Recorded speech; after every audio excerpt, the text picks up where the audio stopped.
USA Today billionaire innovator Elon Musk is pledging to meet with Puerto Rico's governor to discuss how he could help rebuild the island's ruined electrical grid with reliable renewable energy. After Hurricane Maria destroyed the U.S. territory's electricity generation and distribution network, leaving millions of residents without power for months, Tesla CEO Musk said on Twitter that his company could intervene. Tesla's strategy involves pairing large batteries with solar panels and solar roof tiles, providing an off-the-grid energy solution that keeps the lights on without the help of fossil fuels.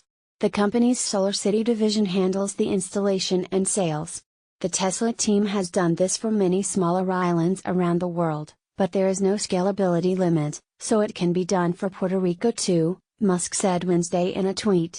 Such a decision would be in the hands of the PR government, any commercial stakeholders, and, most importantly, the people of PR. Musk's suggestion drew the attention of Puerto Rico Gov. Ricardo Rosello. "Let's talk," Rosello responded. "Do you want to show the world the power and scalability of your #Tesla technologies? PR could be that flagship project. I would be happy to talk," Musk replied Friday. Hopefully, Tesla can be helpful. The exchange comes amid tremendous uncertainty over how to restore the Puerto Rican grid, which was already dilapidated and bankrupt before Maria. More, Tesla eyes hurricane-ravaged Caribbean, could shape power grids more, wipe out Puerto Rico debt?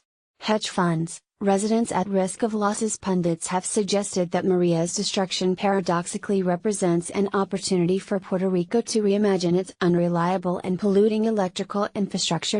In 2016, Puerto Rico burned oil to generate 47% of its electricity, compared to only 0.6% for the entire U.S., according to the U.S. Energy Information Administration. The island got only 2% of its electricity from renewable sources, compared to 14.9% for the entire U.S. Since Maria wiped out the island's power generation and distribution network, many critical institutions such as hospitals and drug manufacturing plants have been operating on generator power. Massachusetts-based research firm Municipal Market Analytics predicted that Puerto Rico's Federal Oversight Board would ultimately turn to a private sector partner to execute a partial or complete privatization of the Puerto Rico Electric Power Authority, known as PREPA. Bondholders last week offered a $1 billion loan to PREPA, which rejected the offer aimed at jump-starting the rebuilding process.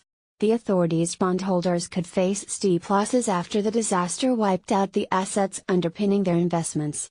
"We are all concerned with the well-being of the Americans that live in Puerto Rico, and we continue to look for ways to engage with the Commonwealth and work collaboratively in the ongoing recovery effort," the bondholder group said last week. Gov. Rosello has projected that it could take $60 billion to $90 billion to rebuild the island. That is likely to require federal aid and steep cuts to Puerto Rico's $74 billion in debts.